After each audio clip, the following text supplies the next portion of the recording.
Okay, so now we would like to get get ahead with the next overview.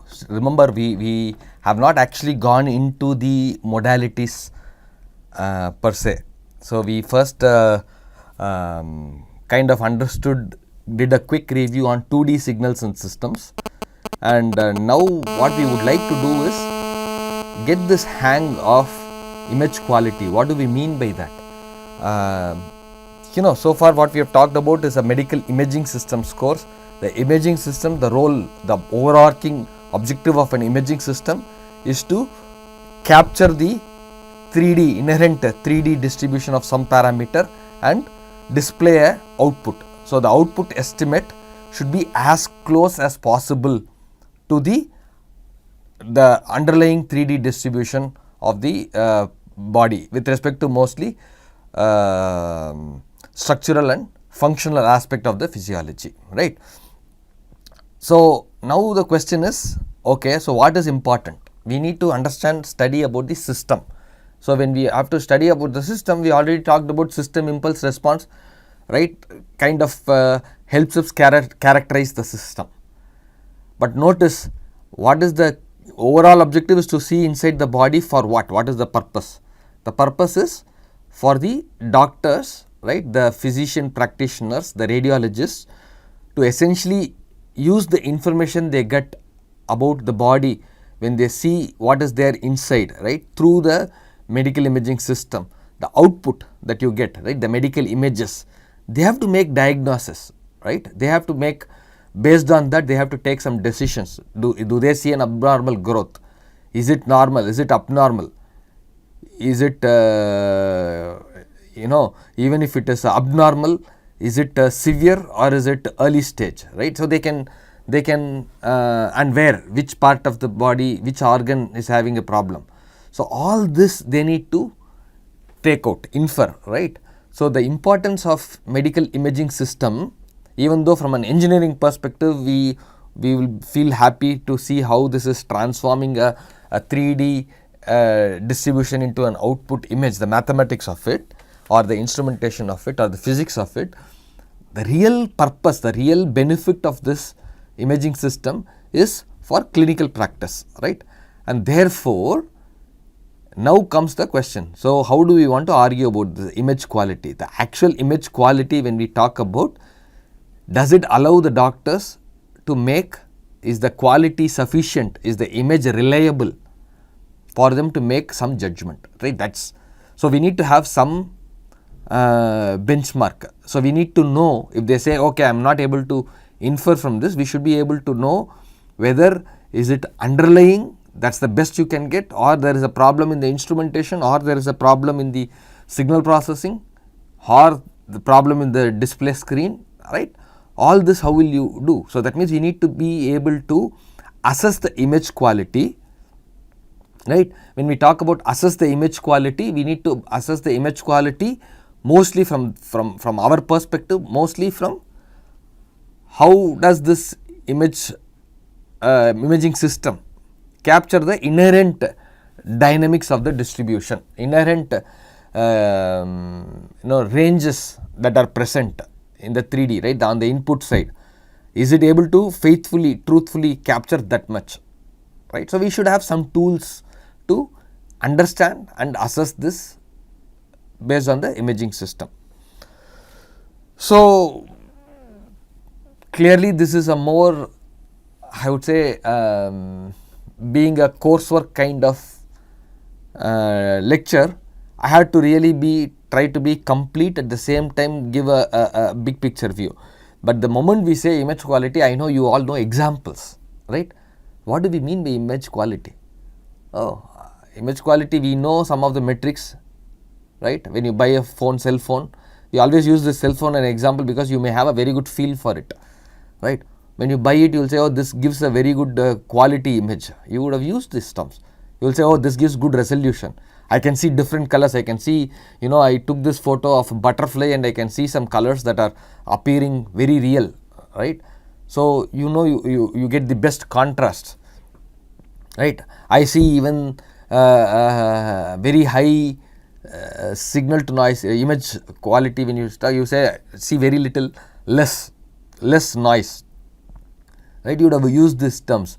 In fact, some of the things like you would have also used, you would have seen deblurring, motion deblurring, right? Options in your, so you get these cameras in your cell phones that come with automatic deblurring. So you would have inherently you probably have a feel for what is image quality and what are some of the terminologies or metrics that are used for it. So what we will do here is kind of give a overview of what is the more structured organization of these terms, right? What does it capture? What does it mean? How do we use mathematics to describe this? It's going to be very modality agnostic, meaning in this we will not really jump into any particular modality. We will try to capture these terms, terminologies and the meaning of it here. When we get into individual modalities, which I said will be self-contained, there we will contextualize these image quality metrics as to whether it is from the physics, whether it is from the instrumentation, specific physics, specific instrumentation, right? All those things we will do. So here it is going to be a kind of a modality agnostic terminologies and concepts. Okay, so it's going to be very quick overview, very touch and go, like this is the concept, this is what you probably heard before, this is what we will try to do. Okay, that is how it is going to be covered. So much for introduction. So now I have said the answer. So what are the image quality metrics that comes to your mind? Resolution, contrast, right? Those two probably come. Noise, less noise, signal to noise ratio if you are a little more careful, right? What else can you attribute? Artifacts, right? Is there anything else that comes to your mind when we talk about image quality, right? If at least you are able to recall so much, I think you are in a good shape. Okay. So contrast, resolution, noise, artifact. There is this distortions. So that we will get. So we will try to establish what these mean, and then when we go to modality specific, then each of these metrics we will again view it. Okay, so distortion. So there is a subtle difference between noise, artifacts, distortions. Subtle difference as in there is a difference. That's why these are all different things. But unless you make note of the minute difference, all of them may seem under the same basket. This is all corrupting the image so that the doctor is not able to see a feature he wants to see, for example, right? So we'll go one metric at a time now. Okay, so let's start with the contrast. Just before we jump into it, again I mentioned it. There are two aspects to it. Broadly, we are interested in two aspects when we talk about image quality, right? All the metrics that we saw, some of them are basically coming from physics oriented issues. What do we mean by that is that there is an imaging system that produces an image output, and we talked about the metrics, right? Contrast, resolution. So these image quality metrics are affected, right? The image quality metrics capture the effect of different physics oriented issues, right? So as an engineer, as a medical imaging system, say signal processing or instrumentation or biomedical engineer, you will be interested, you will be very comfortable in understanding the image quality from the perspective of how does the system perform in truly capturing accurately the underlying 3D distribution. That might be your forte. So image quality is important, is captured for that reason, right? All the contrast, signal to noise ratio, artifact that we talked about, all of that. But there is also some task oriented issues. What do we mean by task oriented issues? Now task is what? Here biomedical doctor. So he needs to find out whether there is a abnormal growth or not, right? So his interest is not in whether you report a full width half maximum to be 2.7 mm plus or minus 0.3, and our new algorithm, processing technique improves it by 5%, right? That may get you a paper, right? But then what is the doctor interested? The doctor is interested in knowing whether there is a tumor there or not, whether he can confidently, reliably say that this is a tumor and measure the tumor, and then do prognosis, say okay, if this is small you can come back after 6 months, if this is greater than this threshold, you have to right away schedule a emergency surgery. So he has to be able to make all these judgments. So his image quality is not about only your objective metrics, or my contrast is minus 3.77 dB better, so that's fine, but the image quality from a task oriented issues, you cannot capture it like that. You may have to capture it using different metrics. So the contrast, resolution, noise, distortion, all this will be used. We will understand what it is. All this will be used to understand the imaging system, how well imaging system does, right. So that is our major interest. However, we will also just highlight this issue so that you are receptive. All these are connected, okay, because if you do a good imaging system which is able to capture the underlying distribution well, then the question comes whether it is clinically useful. So the doctor wants to use that imaging modality to make some diagnosis, right. So he is more interested in sensitivity of the system, imaging system, or the specificity of the imaging system, diagnostic accuracy of the imaging system. That is what he is more interested in, right. So there are two broad aspects. So understanding this image quality is very important. Not just understanding, objectively be able to come up with models so that we can tease out where the image quality, if you want to increase the image quality, we need to understand what are the factors that are contributing and work towards that. Or if this is the best, then the doctors have to get trained to make use of the modality. So it's important from either perspective that you see. Okay, so let's move on. The first image quality metric that we would like to understand is contrast. So when I say contrast, what comes to your mind? How do you know this? You've been using it in different contexts. So contrast means, what does it broadly try to, the sense of what it conveys is, there is a difference. Contrast means something is different. Different from what? Something I am looking at is different from the surrounding. That's how you contrast out. His idea was in contrast to somebody else, right. You use this in a different colloquial terms, but each of the time when you carefully analyze, you use this word to capture or make sense of how do you say one from the other. How do you tease apart one from the other, the target from the background. That is the context, right.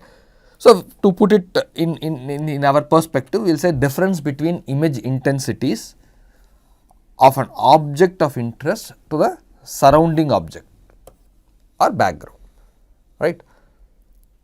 Very good. So it kind of not, it is not too far away from what our colloquial use was. It's just that we have changed it or made it little more specific to calling it as image intensities, that is different, of the object of interest and the surrounding.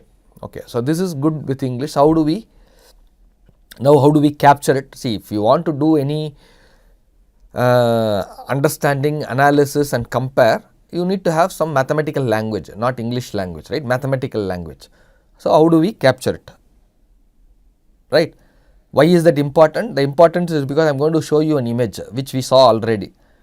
So qualitatively, using this English descriptive language, we may be able to appreciate it, but in order to jump in and really make a mathematical statement of it, and then that can be used subsequently, because different modalities are there. So we should have some quantitative way to do it, right. So qualitatively you may appreciate, right, this is the same image that we saw earlier. Why did I put it here? Now we will have to look at it from the contrast perspective. You quickly recognize that for example, each modality has its own ability to contrast out the target from background. So, I have to define what is a target, I have to define what is a background. See, that is a, but when you look at the overall image, right, this is a CT scan of your head, this is MRI, the second is MRI, third is PET. Quickly you will see each one is different, but the contrast in PET, right, especially of the regions, right, you see a blue region and yellow. So, there is a good contrast even though it is color. I mean, even if you convert it to grayscale, one will be more towards white, the other will be more towards black or grayish, right. So, you will see that this region is well contrasted out compared to, for example, the corresponding regions here. If you compare this with the surrounding, right, if you compare this with the surrounding, clearly this region to this region, it's all the same gray level, right, it's all the same gray level. Whereas, if I take the same region here, oh, I can clearly see that as different regions, right. So, that means the contrast is inherently high in PET. So, what do we mean by all this? Oh, image intensities of an object of interest, surrounding objects or background, right. That is what the difference between them is, what is captured. So, clearly depending on the modality there is a fundamental, see we did not really go in depth, which we will, but we know here we are talking about radioactivity as the signal, here we are talking about the nuclear magnetic resonance of your hydrogen, here we are talking about attenuation coefficient of the tissue to your X-ray energy, right. These are the inherent signals. So, what this tells is some modality there is a inherent contrast is better than the others, the capturing the inherent contrast is better than the others. Okay. So, okay, it is fine, but how do I now say this mathematically, how do I put some equations and then use that metric and kind of capture this qualitative assessment? Can we come up with that? Can we have a quantitative metric that captures what we qualitatively observed, right? So, for that we would like to introduce the idea of modulation. Modulation means, modulate means usually variation, right. You modulate it means you vary, it is not at the same level. So, here what do we mean by modulation? Oh, I have signal should not be at, so when do you contrast? Oh, I have to have some intensities in the target, some other intensity in the background. Only if these two are different, there is a question of contrast come into picture, right. So, that means how different these should be. Oh, is there a more structured way of creating different intensities in the image? It can we modulate the signal. So, the idea of modulation is how do we get different intensities in the image. If we get different intensities in the image, then the idea of contrast, we can then pick which one to contrast from, which is our target, which is our background, or we want to talk about local, global, how do we, all that we can go on. So, modulation from what we know already, right, can you think about some signals that can be used for this purpose, right. So, this is something that I would like for you to think right now. Did you see any image so far, any signal so far? I gave a clue, we saw an image. So, any signal so far where you could think about the signal is changing in intensity, right, in an organized way. I mean, the previous slide also we saw intensities were different, but it's very difficult. It's a human brain with inherent intensities of various pattern. Did we come up across any signal where the intensities were varying, but that we can write mathematically, right? Think about it. Keep that in mind. We will, maybe it will strike a bell once you read this. So, we are going to identify modulation of a function, right. We are going to capture the modulation in the function, right. You have a signal, we want to capture the modulation in the signal, that means it is varying. So, we want to capture this variation. How do we do? We can do it several ways, but one of the easier way to do is capture this modulation through modulation function as F max minus F min by F max plus F min. What does that mean? It essentially means contrast we talked about difference, right. So, F max minus F min means two intensity difference, right. F max plus F min means, so you can think about it as amplitude, right, amplitude difference F max minus F min, or okay, divided by the average, okay. So, difference by average, that is going to be your contrast, right. So, that means if I have an image, if I have an image signal, so in that image if I have intensities that are changing, how do I capture the modulation in that image, so that I can capture the contrast, right. Oh, I need to take contrast is difference.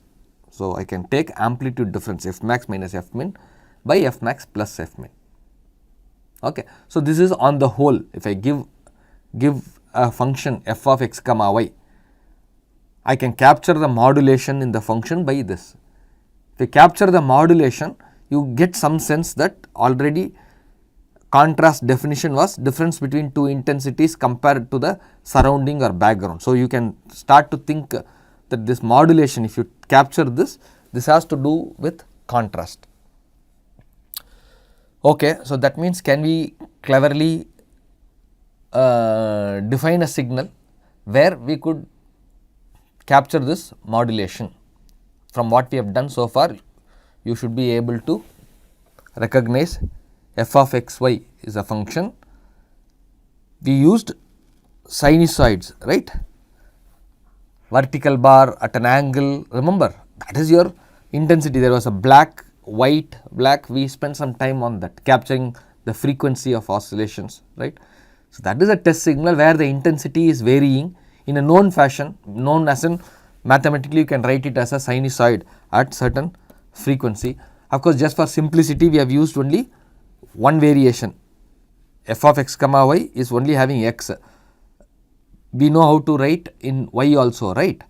So, when we showed the examples of u naught and v naught, right, it is the same, it is a signal where the intensity is varying in one direction or the other, or it can be at a slant. So, it can varies in both the direction. Just for simplicity we are taking a sinusoid at one frequency. So, now you understand if this is a test signal where the intensities are varying, how do I capture the contrast in this? First we can understand what is modulation function. So, from this what is the modulation function for this? Oh, go by the definition, f max minus f min by f max plus f min. So, maximum is sinusoid is 1, minimum is sinusoid is minus 1. Okay. So, you can already think about reducing this to f max and f min is going to be determined by the sinusoids plus 1 or minus 1 value, and then you have a and b. So, you can get right. So, you can essentially get modulation function to be b by a. So, this is your modulation function. Okay. How much the background, right, how much the difference is standing out, how much your target is standing out from the background. Here we did not specifically talk about one particular target. I mean, of course, we are taking the difference, the maximum difference, f max minus f min is the maximum variation. So, that is the maximum contrast you are looking at. So, that is what we have captured here, b by a. Okay. So far so good, right, but this is not sufficient. Why? Because our interest is not just, okay, this is a good concept to use, model, this captures some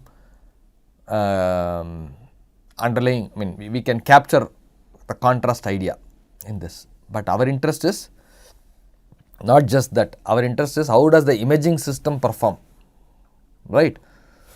So, what does, just before we go to the next question, just to have some visual representation and understanding, MF equal to 0, what does that mean? Oh, B by A is 0, okay, MF is 0 means difference is 0, the numerator is 0, okay. That means f max is same as f min, there is no variation. So, there is no variation, you see the image, oh, all of them are the same value, right. So, if mf equal to 0 means the modulation function is 0, that means there is no modulation. If there is no modulation, you are not going to have contrast. Whereas, if I have mf is equal to 0.2 or 0.5 or equal to 1, you slowly but steadily appreciate, oh, the right, the values are becoming, so here the contrast is very high. So, there is a region where there is a thick black that dies down to grey, and then there is a white, right. I can say, I can see the bars much better. So, this is having a higher contrast. So, clearly this qualitative impression of the last one being a better contrast compared to this one is also captured by mf. So, mf is always, right, 0 to 1. Here in this proposition, we have taken f min can be non-negative. If that is the case, then you can actually get a sense that this is from 0 to 1, 1 being the best possible contrast, 0 being no contrast. Okay. Okay, so we understand that this mf can be used to capture the contrast. Now, what is our interest? Our interest is imaging system. So, I have an inherent contrast. So, I can present the input with maximum contrast, for example. My interest in the system is, can it preserve, can it transfer that, can it show the output image which the doctor is going to use? Does it have, that is how much of contrast is there in that image. So, there is an input, there is a system, there is an output. So, this test signal, the mf, is definitely good to capture the sense of underlying contrast variation.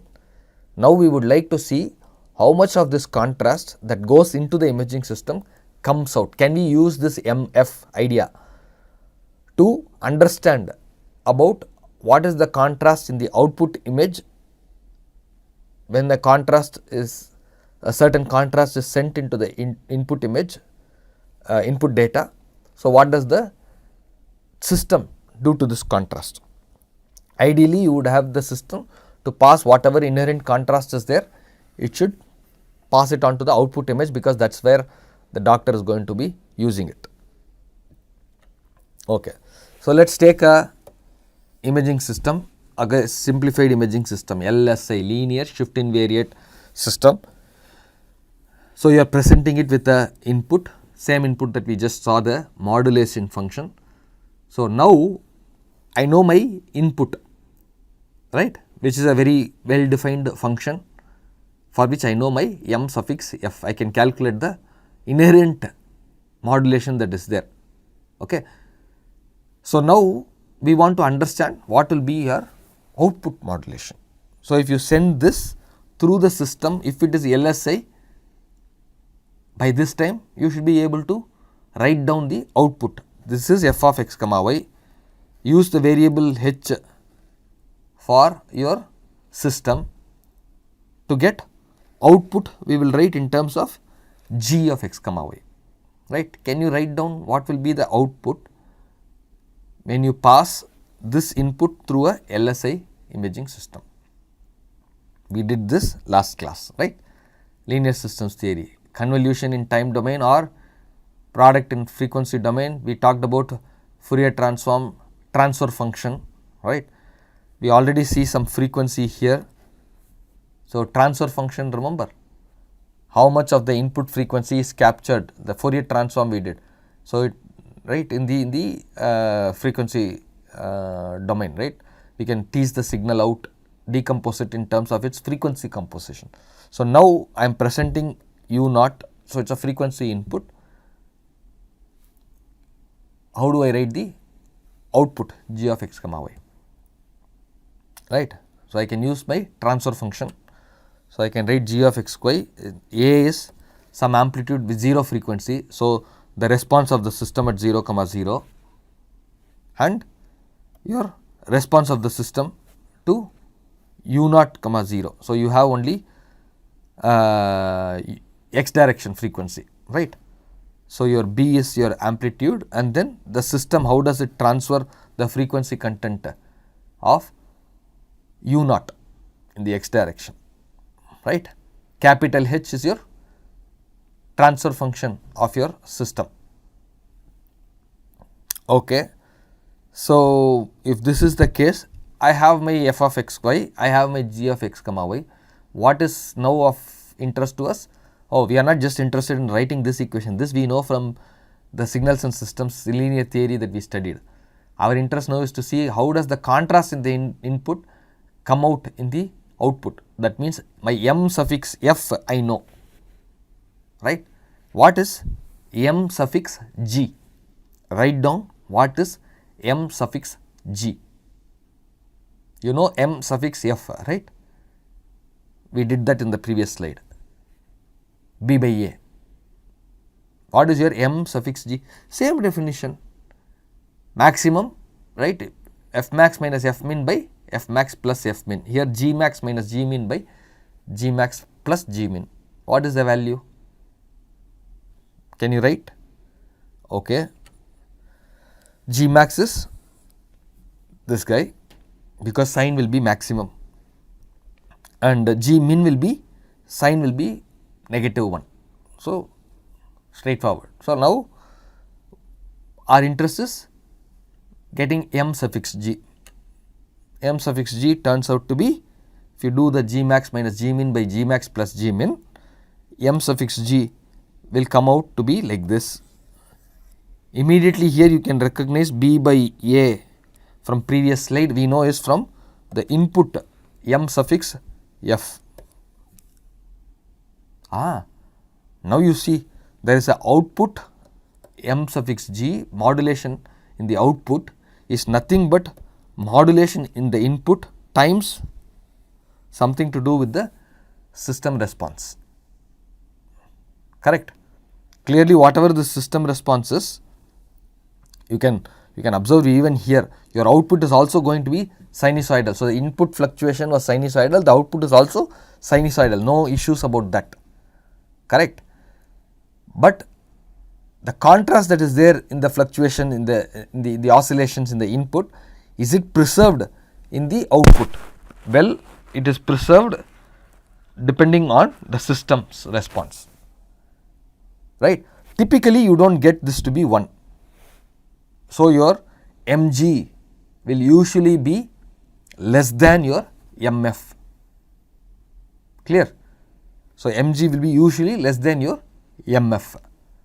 So, even though they are having the same oscillation, same frequency, right, the contrast in the output image can be, from this can be inferred to be less than what you will be at the input, because of the properties of the system.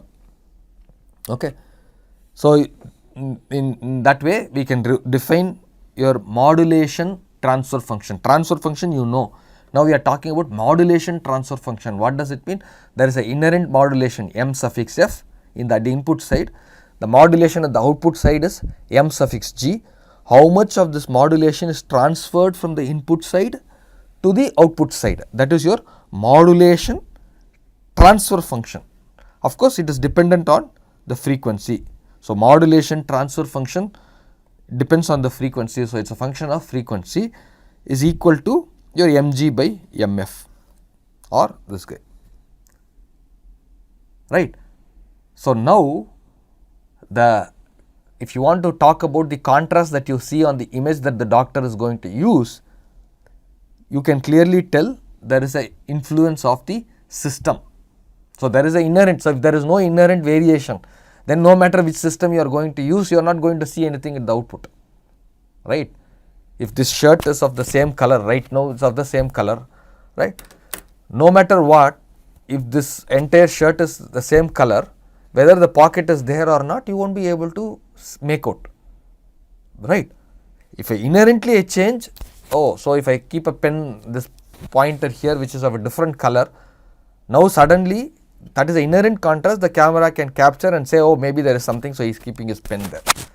If there is no pen, right, if the whole shirt is the same color, the pocket is also of the same color. There is no inherent contrast. No matter which imaging system I am going to use, I am not going to see a pocket if it is well done. Maybe there are shadows or other things you can make out, but the point is inherent contrast is important. Okay.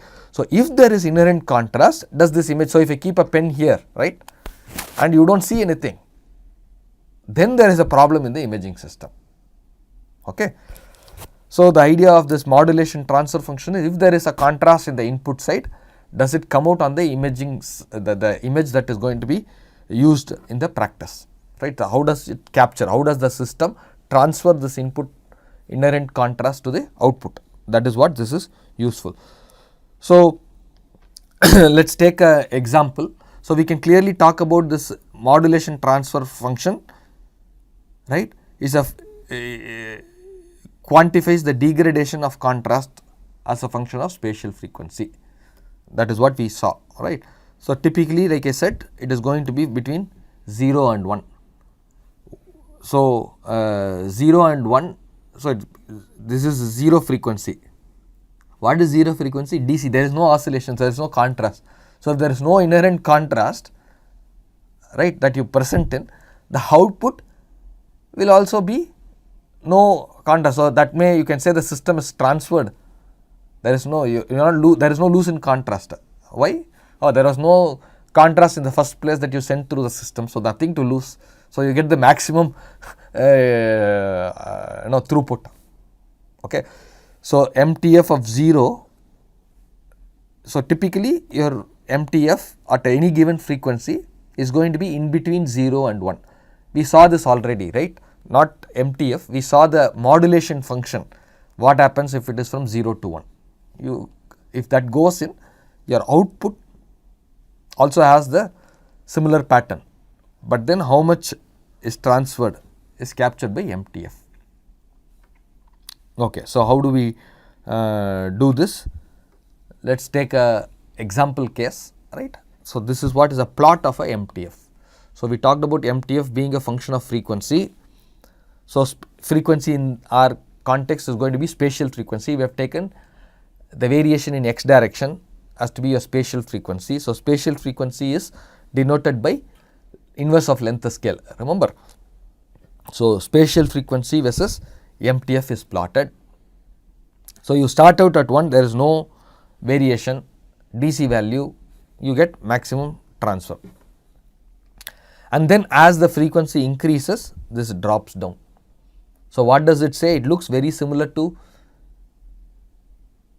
you would have known this, right, very similar to your, okay, as a low pass filter, right. So, this is frequency, this is the response. So, after a certain point, right, oh, here for example, after 0.6, so if the frequency of that oscillation, that black to white to black to white to black, right, the oscillations in the thing, if it gets faster than 0.6 millimeter inverse, already I see drop of 50% of the value. That means whatever was the maximum value, that, right, maximum minimum we are subtracting to get the contrast. You can already tell the MTF is only 50.5. So, that means the contrast has dropped, and when you move further after 0.8, so if there is a variation in this black to white to white to black, if the variation is more than 0.1 per millimeter, then I do not get any modulation at the output. So, if I send my input has a frequency that is greater than 0.8, right, the output I will not have the f of x comma y can, if it has greater than 0.8, the output g of x comma y is not going to have anything. There is not going to be that oscillation that you see, right. So, this is very important.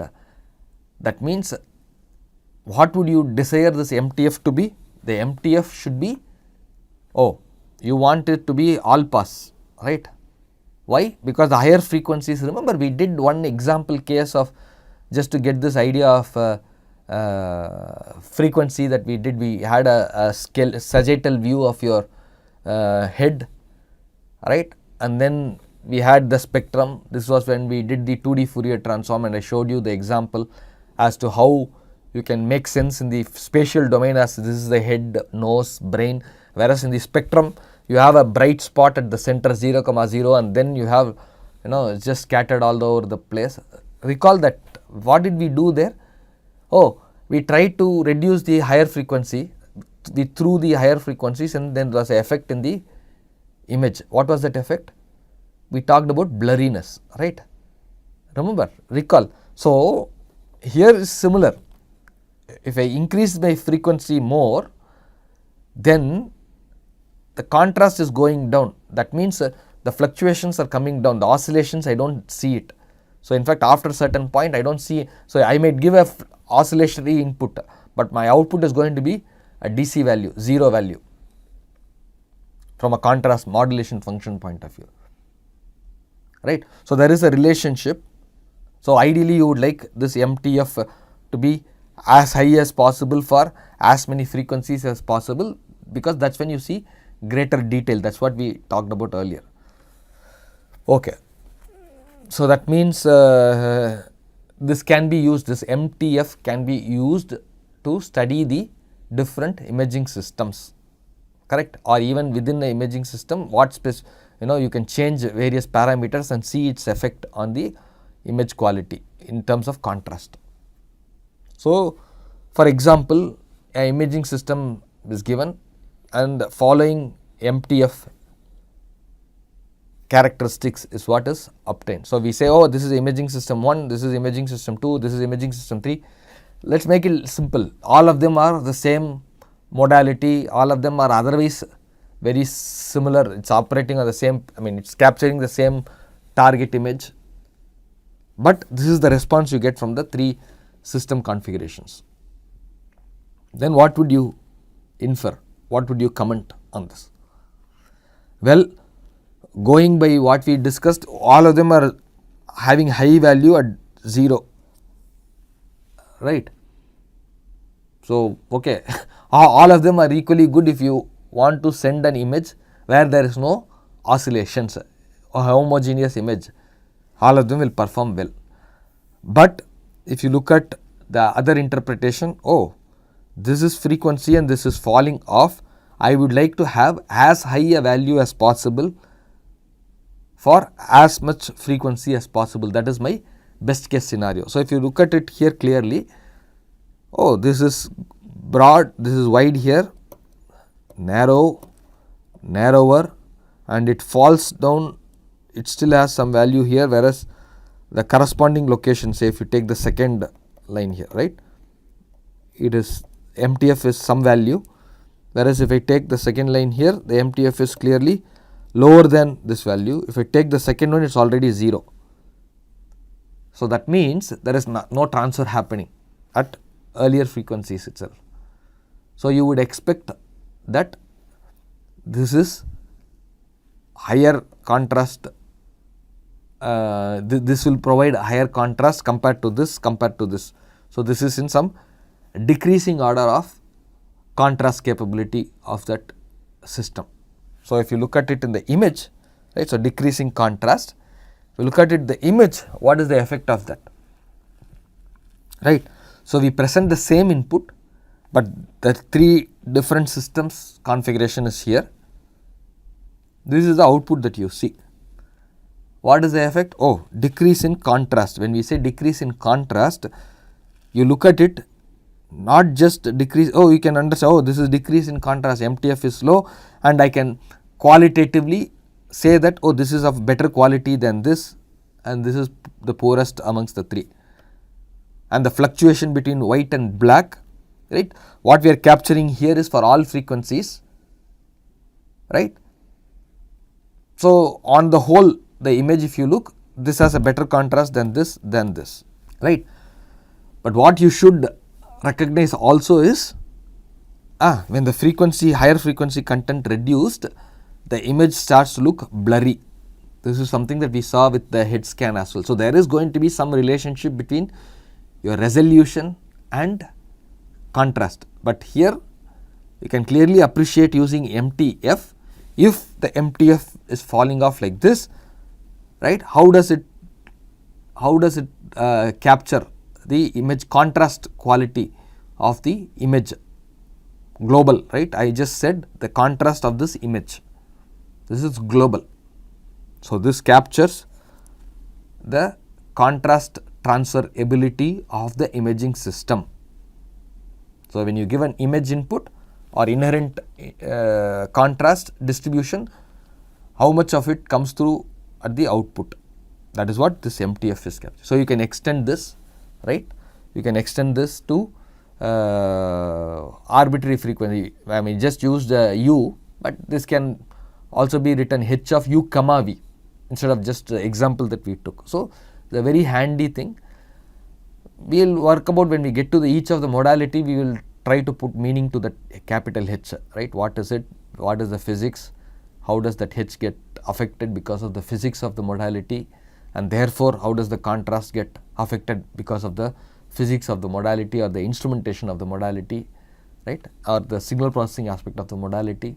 We will go one at a time when we get to independent modalities, individual modalities. Okay.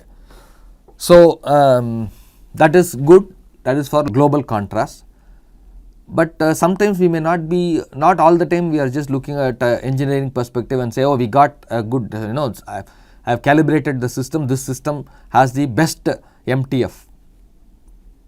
That might be true at a global scale, but the doctor is probably not interested in the global view of it. He is interested actually looking at a particular location where he wants to see if there is a tumor growth at an early stage, or how much has it grown, right, or can he demarcate where it is ending so that he can go into a surgery and remove that.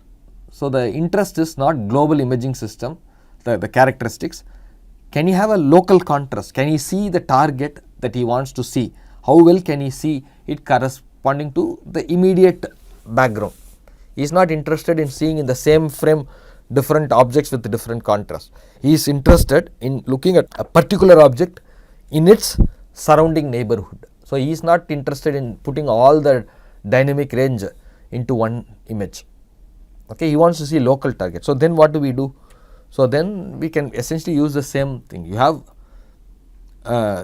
for simplicity it is plotted through x, the same concept you can extend it to y. So, you have a image intensities. So, you can take that function, you have a target value and a background value. So, what is the contrast? Oh, contrast is going to be difference between how much this stands out compared to the background, how much the intensity in the target stands out compared to the background, that is your local, right. So, how was, so here you can say this is, so intuitively speaking, if I want to say if I can see whether this stands out compared to the background, it is easier if Ft is much larger than Fb. If Ft comes smaller and smaller, right, smaller and smaller at one location, probably the difference between Ft and Fb is not much. So, it is not standing out. So, in some sense the contrast is poor, it is very difficult to spot where is the target, what is the background.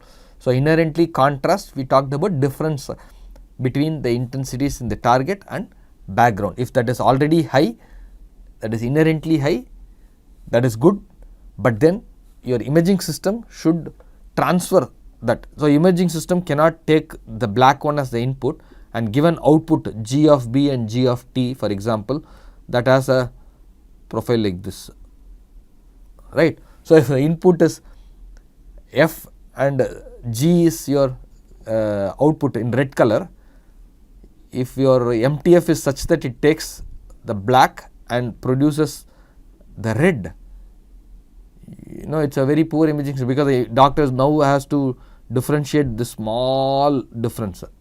He has to make sure, oh, this is the target, this is the background, based on the small difference between target and background. So, it might not be that obvious to reliable.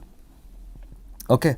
So, that means you can calculate your local contrast as Ft minus Fb by Fv, just normalizing, right. So Ft minus Fb by Fb. So this again we will end up using. This is again depends on the context. Okay, depending on the context, one metric over the other can be used. So if you are dealing with something specific, you want to then your local contrast might come into a rescue. You may want to use this to capture that. If you are just interested in the characterizing the system, then maybe MTF is a better tool. Okay. So let us stop here, right, with contrast. But before we do this, I would like for you to do some thought exercise. I don't know how well it will come, because in class, in a live class, usually we sit in a classroom and I have the ability to switch on the light and switch off the light. Okay. So what I am going to do now is I will try here, but perhaps you could try it at home also and convince yourself what is going to happen. So the question is, what happens if constant intensity is added to all the pixels? So I have an image F, right, and I have a contrast that I am exploiting, local target. There is a target, there is a background. What happens if constant intensity is added to all the pixels? Mathematically, I know you should do it, you will see, but intuitively what do you expect to happen, right? So for example, I am going to try this, I don't know how well it is going to come. So there is a and this is an assumption that because they are going to process this video and they are going to do some contrast enhancement, equalization, whatnot, so maybe it doesn't come out that well. So if you don't see much effect here, maybe you should try it on your own. So notice that I have a contrast between my skin color and my shirt, right? So this is my image of interest. F of xy is capturing this part. So now the question is, what happens if I add constant intensity to all the pixels? What will happen to the contrast? Okay. So I will just try and perhaps you can do it. So what I am trying to do is trying to add intensities by having a torch. So I am putting more light both in the background and target. Now what happened to the contrast, right? I have captured the contrast as Ft minus Fb by Fb. My shirt is my target, background is my skin color. Okay. So now if I add light, I am adding white light both in the target and in the background. What happens to the contrast? Okay. So please think about it, try to do that and see whether you are able to appreciate how these metrics capture and what happens to the interpretation. Thank you.